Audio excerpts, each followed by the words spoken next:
Welcome to the CBS Radio Mystery Theater Archives, the only YouTube channel which has the original classic episodes of the CBS Radio Mystery Theater in order with no ads. Thank you for listening, and now, enjoy the show.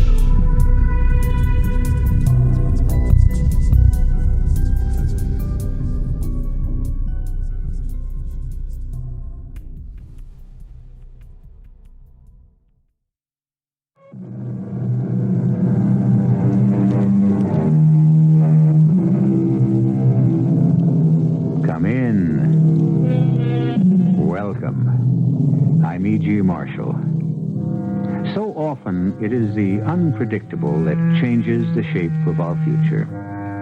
Some people plan each move very carefully. Others take life as it comes. But all of us, at one time or another, inadvertently see or hear something that was not intended for our eyes or ears.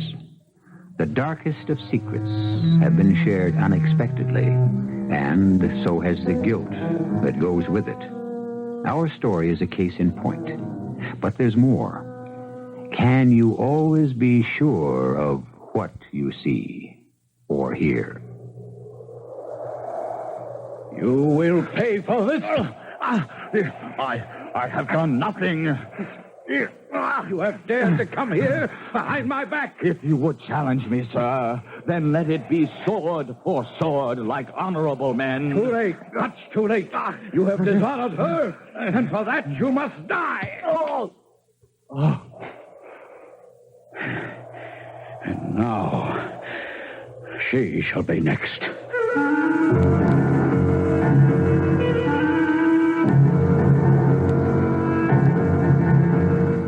Our mystery drama, What the Shepherd Saw, is from a short story by Thomas Hardy, adapted especially for the Mystery Theater by Elizabeth Pennell, and stars Russell Horton.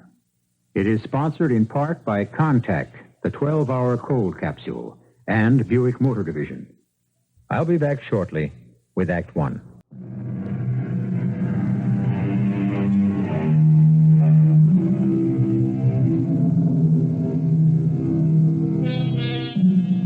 On the Salisbury Plain in Wiltshire, England, is a mysterious ruin, a stupendous collection of upright stone slabs and lintels laid out in a ceremonial pattern. It is called Stonehenge, and archaeologists date the earliest remains as far back as 2000 B.C. There is evidence that the largest, or Hellstone, came from Marlborough Downs, some 20 miles to the north, where natural outcroppings rise from the ground. And as though it were a pattern for Stonehenge, you will find here a trilithon, 3 oblong stones in the form of a doorway, a ruin known as the Devil's Door. There are tales of strange happenings and apparitions hovering over this eerie place. One was prompted by an occurrence in the 18th century, but I'll let William Mills tell his own story.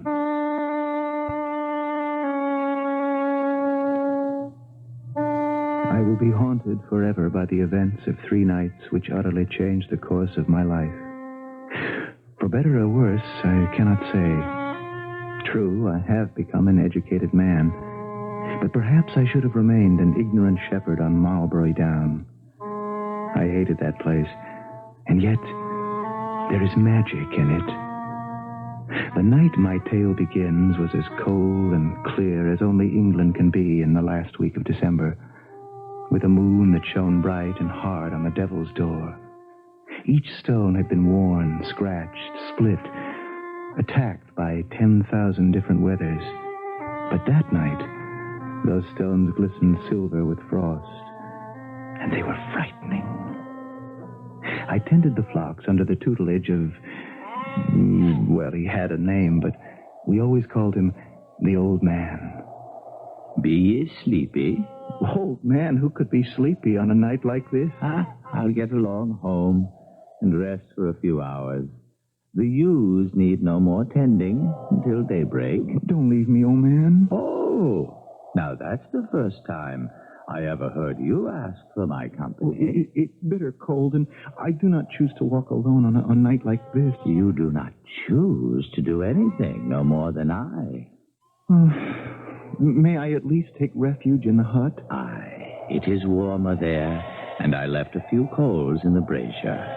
Thank you, sir. Even though I wish you would stay with me. What's gotten into you, boy? I said you could nap a bit, but mind, not longer at once than while the shade of the devil's door moves a couple of spans. For you must keep an eye upon the ewes.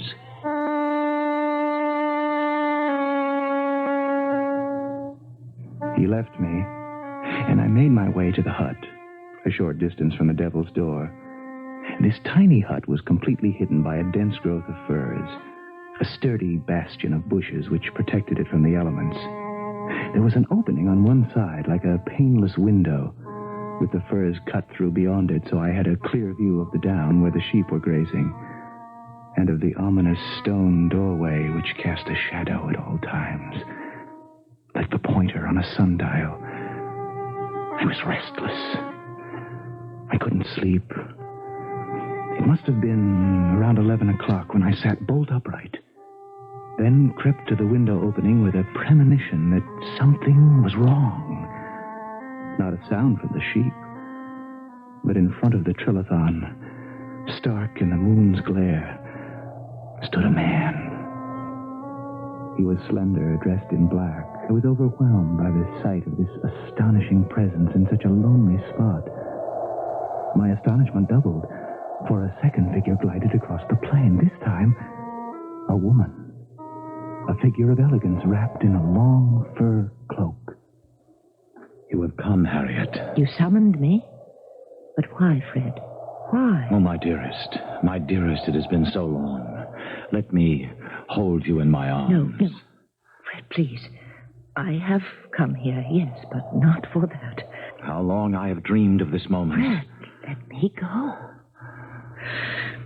How did you get here? You wrote that you were in the provinces, across the ocean. I have seen many lands and many faces since I last walked these downs. But always I have thought only of you. Oh, I'm flattered. But surely there's some other reason why you've called me here so strangely. Yes. I have heard that the Duke does not treat you well. Oh, he's sometimes hot-tempered, but for that he should not be condemned. I have heard that he speaks roughly to you. I have no right to question the character of my husband. Why, you don't even know him. Harriet, dearest, is this fair or honest? Your life with the Duke is a sad one. You know nothing about the way I spend my days. My life passes quite pleasantly. Pleasantly?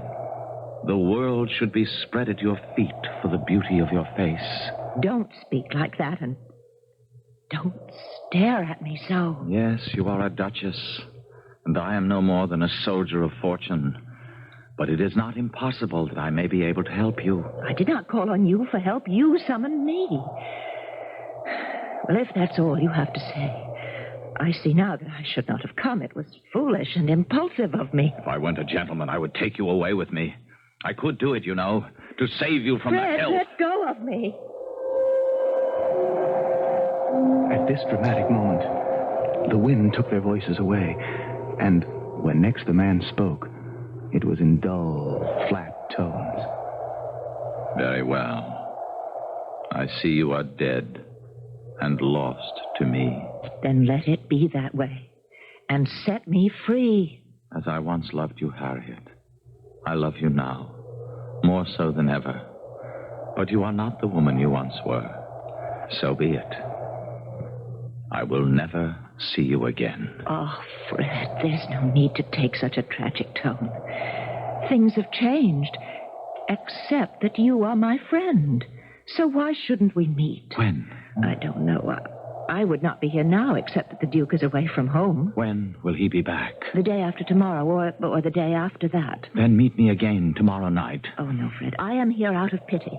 Because in your letter you sounded so forlorn. I believed you were the one that was in trouble. I have traveled 2,000 miles just to assure myself that you are all right.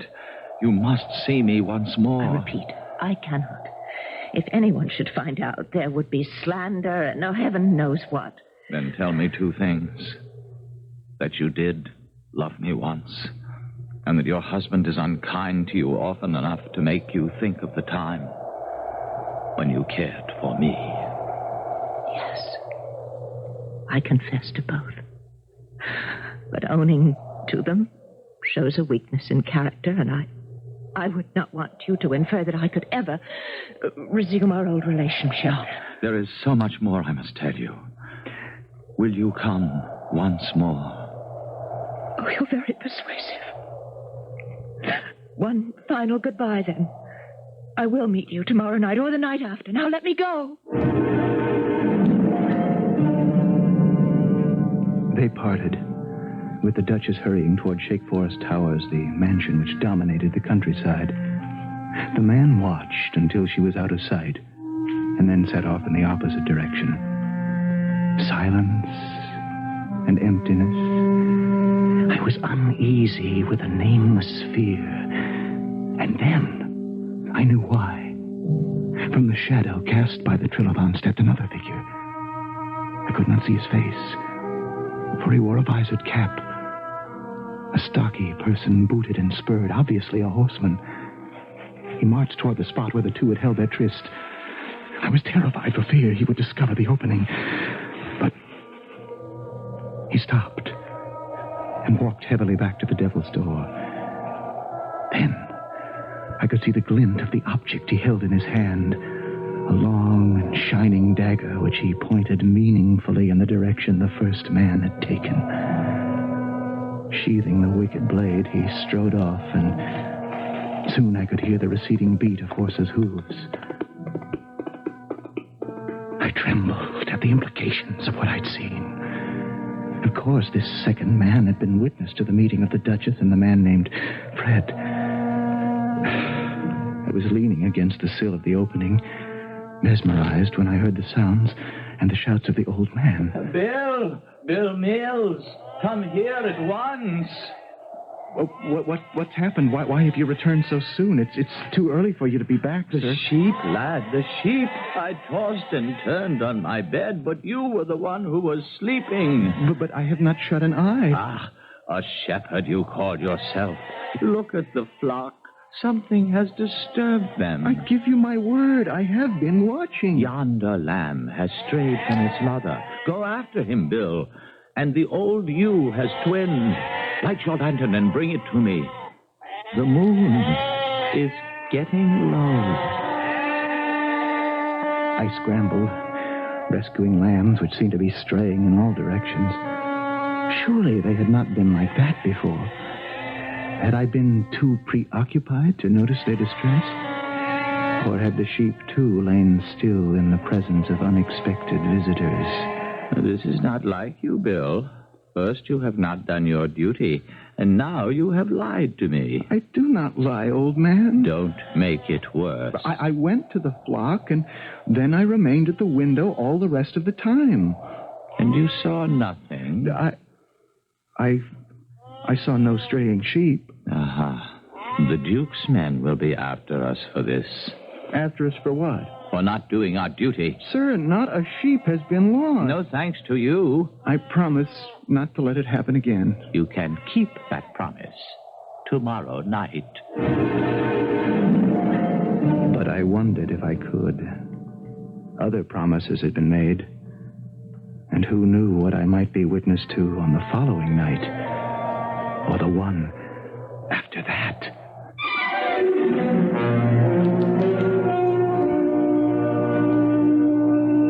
Who knows, indeed, what may next take place in the shadow of the Devil's Door? Windswept Marlborough Downs, where only shepherds roam at night, has now become the stage for a drama enacted by three people whom we must learn more about. We'll be there for further developments when I return shortly with Act Two.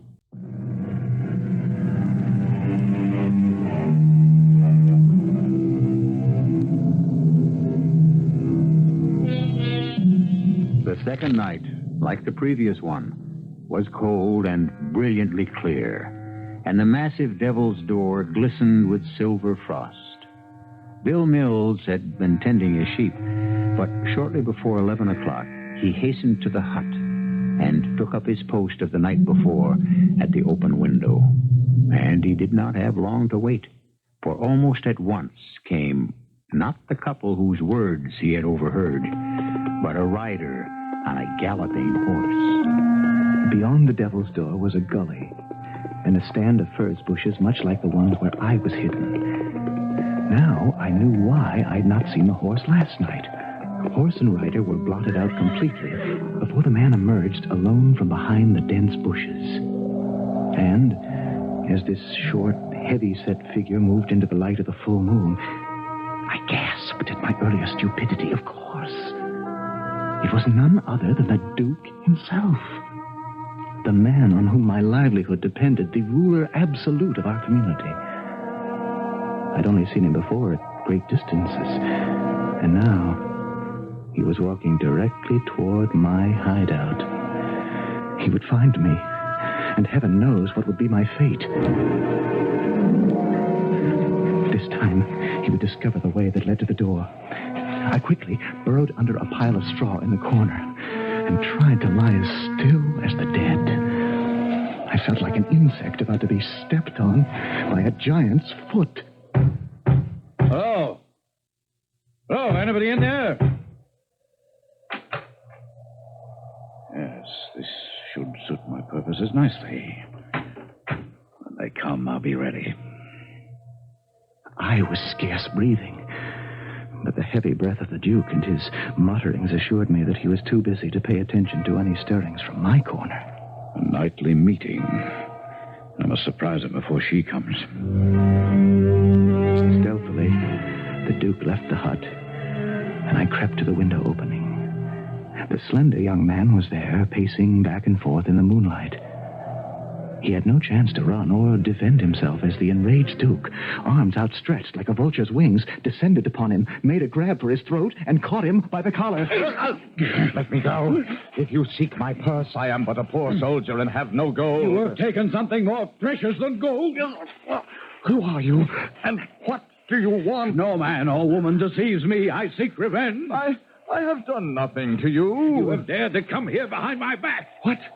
Did she send you to trap me? She shall pay for this as well as you. If you would challenge me, then let it be sword for sword, like honorable men. Too late. You have dishonored her, and for that you shall die the death you deserve. The young man put up a valiant struggle as they skirmished into the furze bushes out of my range of view. But I could hear the awful sounds of battle, and finally the thud of a falling body as the Duke cried triumphantly, "She shall be next." Silence for several seconds, but a bloody dagger was tossed out onto the grass. And then the Duke appeared, dragging the inert body straight through the Devil's Door and down into the gully beyond. Oh, I knew that the sheep needed tending, but I dared not move. Shortly, the Duke came back to reclaim his weapon. He wiped the blade until the steel glittered wickedly. And should he return to the hut, I knew that dagger would be at my throat. But he paced back and forth by the trilithon, stopping often to glance in the direction of Shake Forest Towers. After what seemed like hours, but could have been no more than 30 minutes, the Duke returned to the hollow, and sometime later came back, leading his horse, which he mounted slowly and rode away.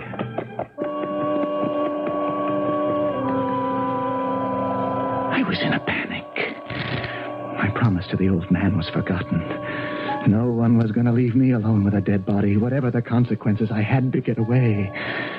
Which way to run? Impending disaster made me follow the Duke. And soon I'd taken a shortcut, which brought me up to the very gates of his estate. I crouched in the bushes and stared in fascination. For there, at the portal, stood the Duchess in her long fur cape. The Duke's horse was approaching.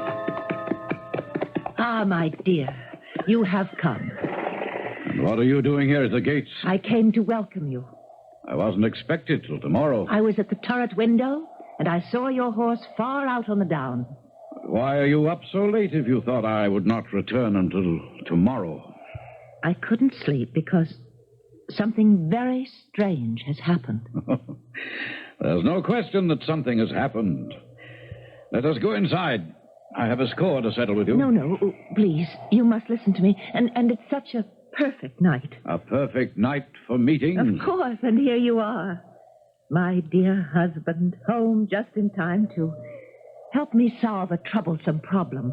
Very well. A few minutes more or less won't matter now. But it's really serious. My cousin, Fred Ogborn, Captain Ogborn as he is now, was a great admirer of mine when he was a boy. My dear, you have far too many admirers. We were children who played together. I was 6 years older. He was absurdly fond of me. I had not seen him for many years, and I'd quite forgotten about those old times. Then why must you bring it up tonight of all nights? Why? Because of what has happened. The day before yesterday, I received a mysterious note. It came from Fred. He begged me to meet him at once. What he had to say in his note frightened me out of my wits. He threatened you? No. He recalled our early friendship. And then he wrote something like this. If my life and future are of any concern to you at all, I beg you that you will grant me my request. What did the man want? He requested that I meet him at 11 last night by the Druid Stones and Mulberry Downs. He dared ask you to go there alone? Well, the tone of his letter was so distraught, I thought I had... Only a fool would answer such a request. And besides, I don't believe what you're telling me. They had walked almost beyond the range of my hearing, and I was hanging so closely on every word that I must have become careless. For the Duke broke off suddenly and looked in my direction. What was that? It's only Hero.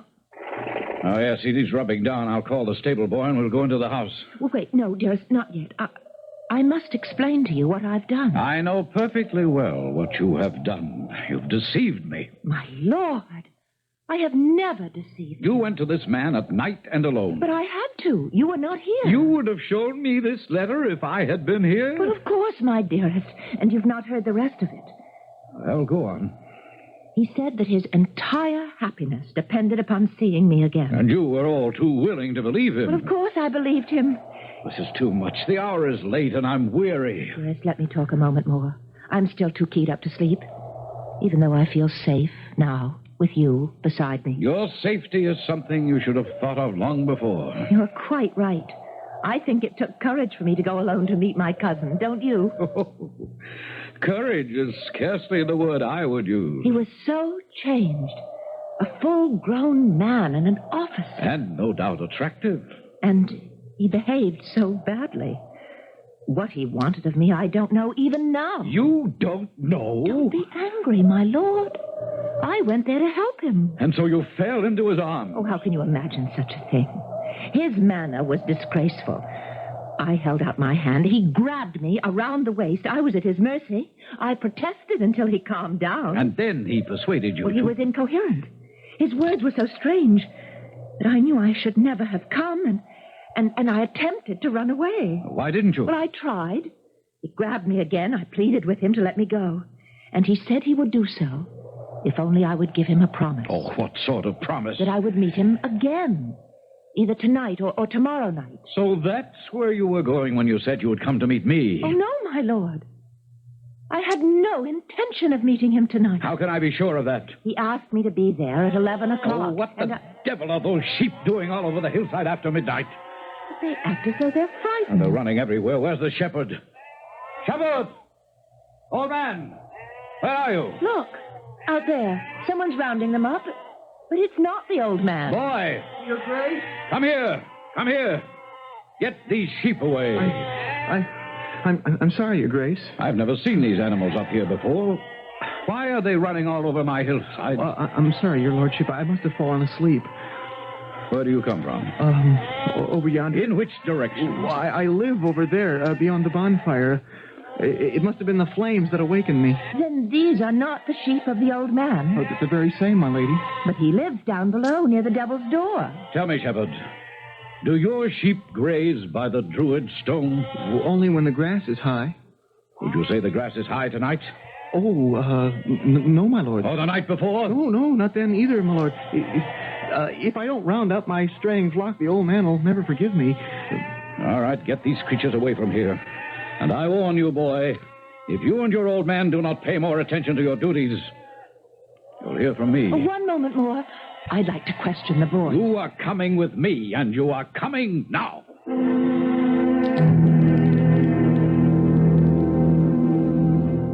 Now, that shepherd boy is not the only one who will pay for the consequences of this evening. The boy was frightened. I hoped to question him.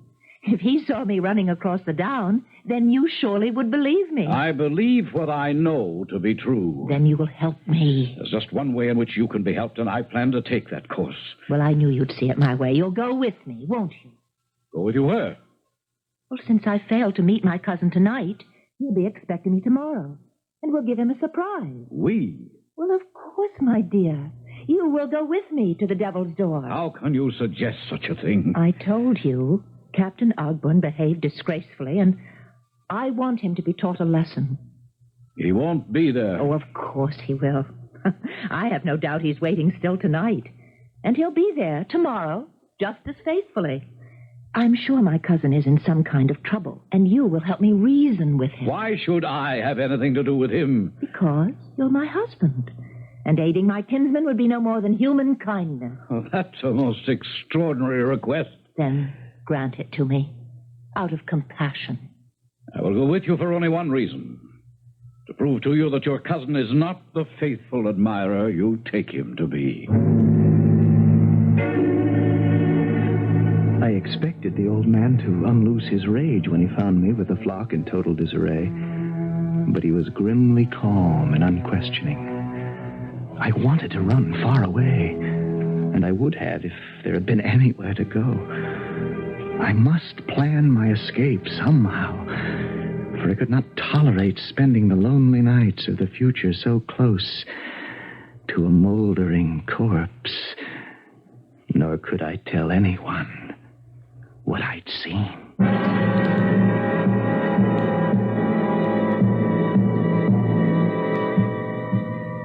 The young shepherd, of course, knows only part of the story. He has already been witness to a clandestine meeting and a crime. He has also heard the Duke vow that his wife will be next. Innocence and guilt do not concern the shepherd. He has been merely the unwitting spectator to a drama. But now, by implication, he fears for his own life. Events of the next night will unfold when I return shortly with Act 3.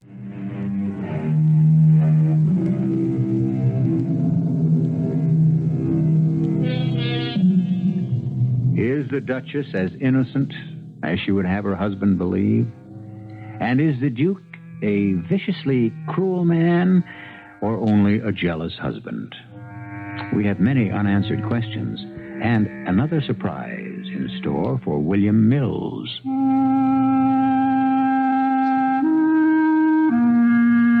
The next night, when a lamb strayed to the very shadow of the trilithon, I hastily retrieved him, glancing in fear toward the hollow beyond. I more than half expected a ghost to rise from the ground, a grisly apparition. With the lamb in my arms, I was heading for the hut when two figures came into view across the down. There was only one place to hide, in that terrible depression in the ground where the body was hidden. Clutching the small, woolly animal for comfort, I remained on the ground with my eyes closed. They were close enough for me to hear their voices, the Duke and the Duchess.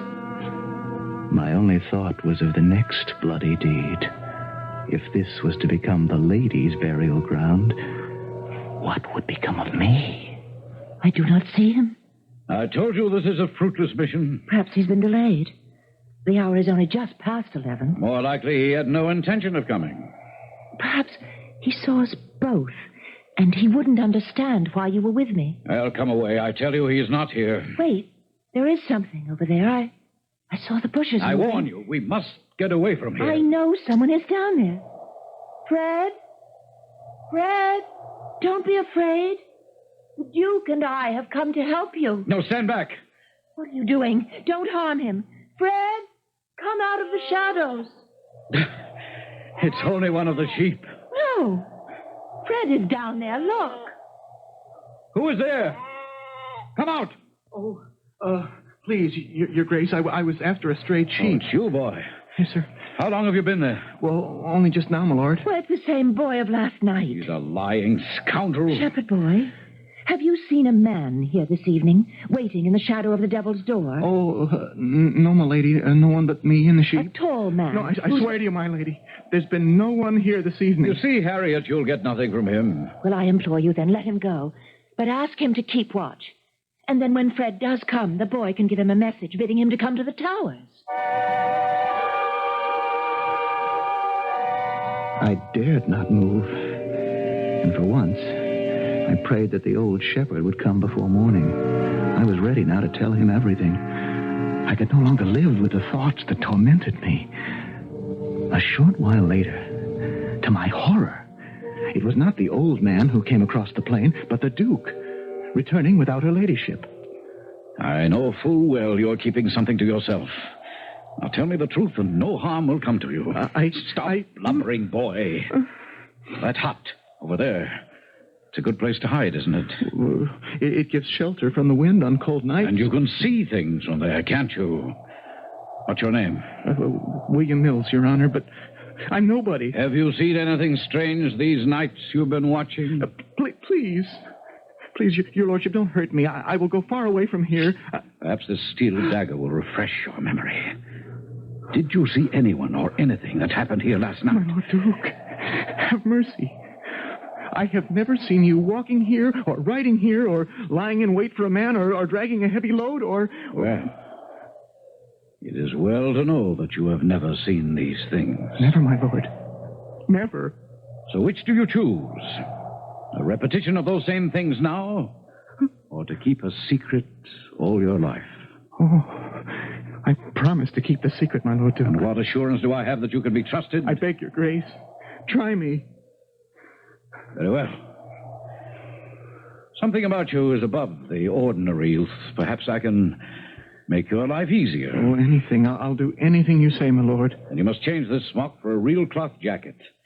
And those thick boots for polished shoes. Oh, gladly. And you shall be taught what you have never yet heard of. And be put to school. And made a man of. I shall obey your every order. Very well. Come here to the Druid stones. And kneel down. Anything you bid me to do, your grace?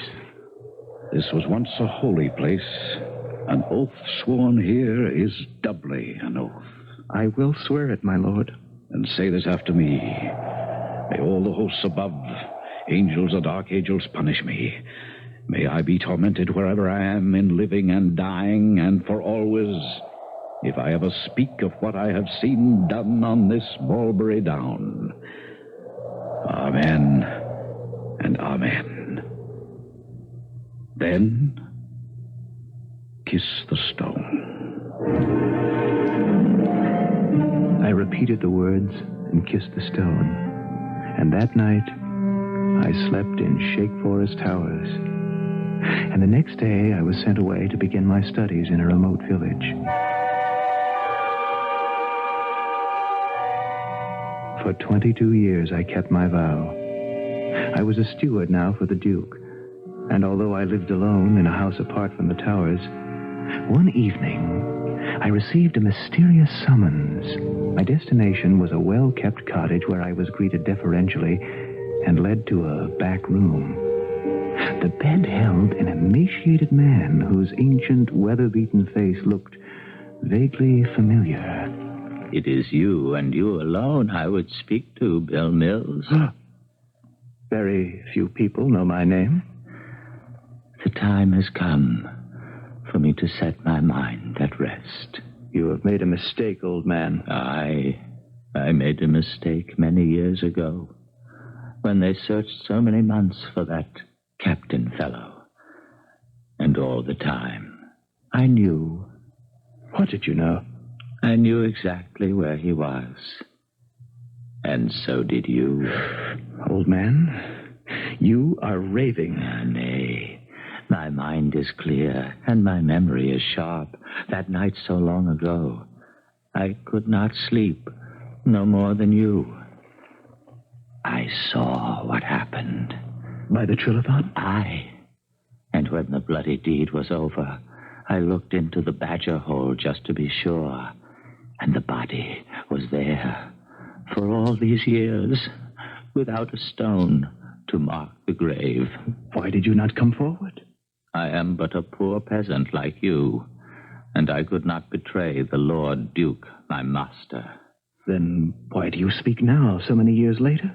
Because I would free you from spending the rest of your life bearing the burden of this guilty knowledge. Old man, you make it even more difficult.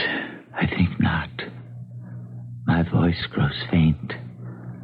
Come closer to the bed, and I will tell you what I have done. After what the old shepherd told me, I could not sleep.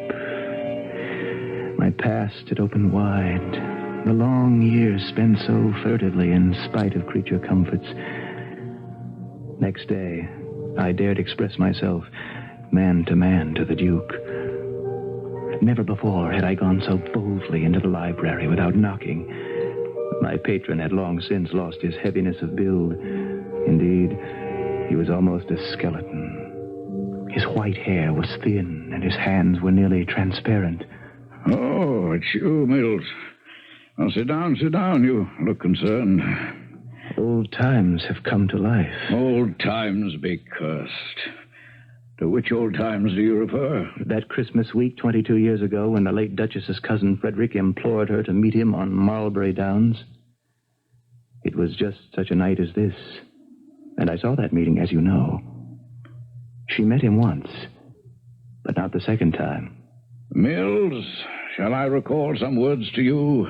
The words of an oath taken? In spite of my sealed lips, the truth will be known. I tell you, I wish to hear no more. No fear of treachery from me. I am a man to whom you have been kind, but tonight I learned all our caution was to no avail.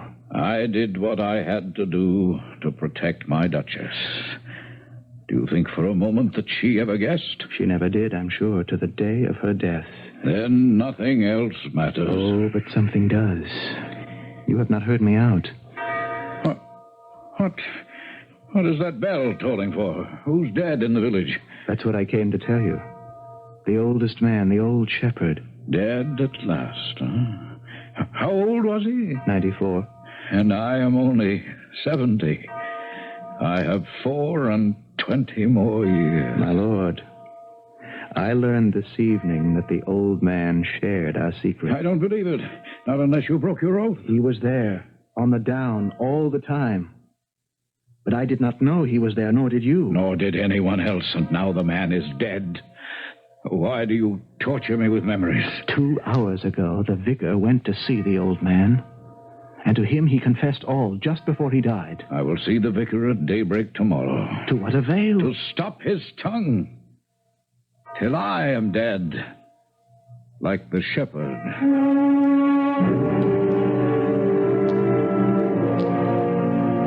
It was 22 years to the night. And for the first time in all those years, I walked over the down to the devil's doorway. As always at that season of the year, the full moon blazed nearly white, and the ancient stones glittered with jewel-like frost.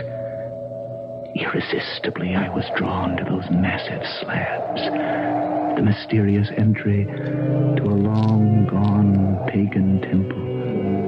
And then, from the direction of Shakeforest Towers, I saw a ghostly figure crossing the plain below.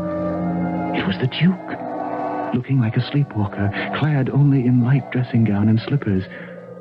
I pulled myself into the deepest shadow, and as he drew near, I knew that he was not asleep. His eyes glittered, and he went purposely to the gully behind the stones. After creeping to the edge, I could remain silent no longer, for the Duke was crouched inhumanly, digging in the ground. Stop it, my lord!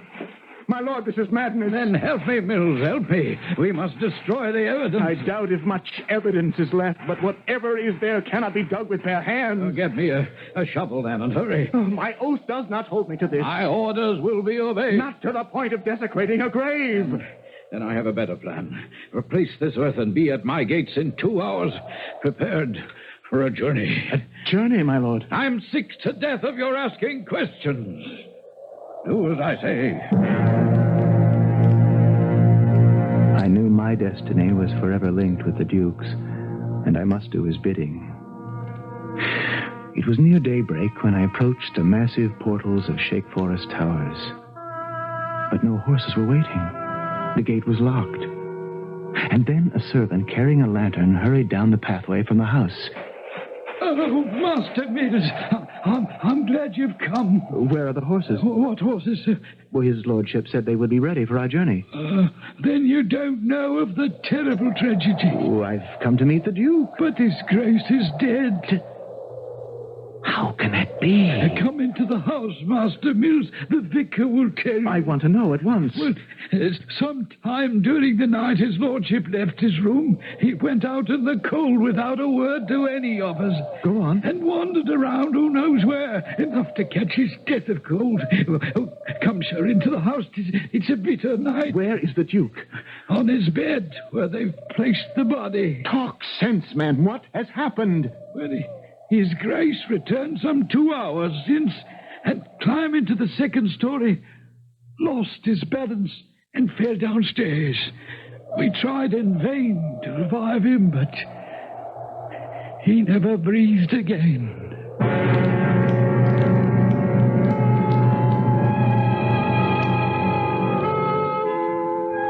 So William Mills was released from his oath and could face the future with a clear conscience.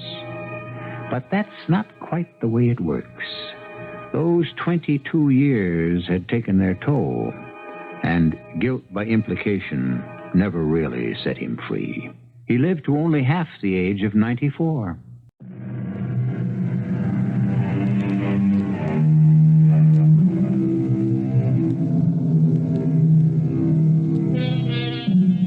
As we said at the beginning, an innocent witness may become a participant simply because he is there at a certain time and place to see and hear things never meant for his eyes or ears.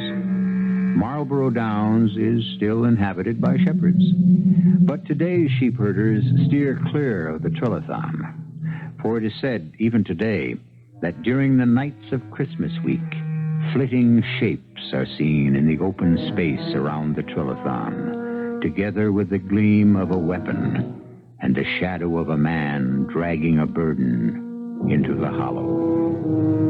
Our cast included Russell Horton, Marian Seldes, Ian Martin, and William Redfield. The entire production was under the direction of Hyman Brown. And now, a preview of our next tale. Can you give us your position? Well, I can try, but with this maze of instruments, I'm not familiar with them. Where are your pilots? Both in a coma. Botulism poisoning. Any chance they'll be out of it within the next hour and a half? Hard to tell. I'd say kind of doubtful. They both were hit so bad it's a toss-up whether they can hold out against respiratory paralysis. And there's no other qualified commercial pilot aboard? That's right. Only guy ever flew anything is me. And then it was just little old one-lung Cherokee prop you flew by the seat of your pants. Well, if you can fly a Cherokee, you can fly a DC-9. You're going to have to teach me, brother. And I sure hope you can in the next hour and a half. Because if you don't tell me how to bring her down, I guess we're just going to head out over the Pacific and drop into the sea. Radio Mystery Theater was sponsored in part by Anheuser-Busch Incorporated, brewers of Budweiser. This is E.G. Marshall inviting you to return to our Mystery Theater for another adventure in the macabre. Until next time, pleasant dreams.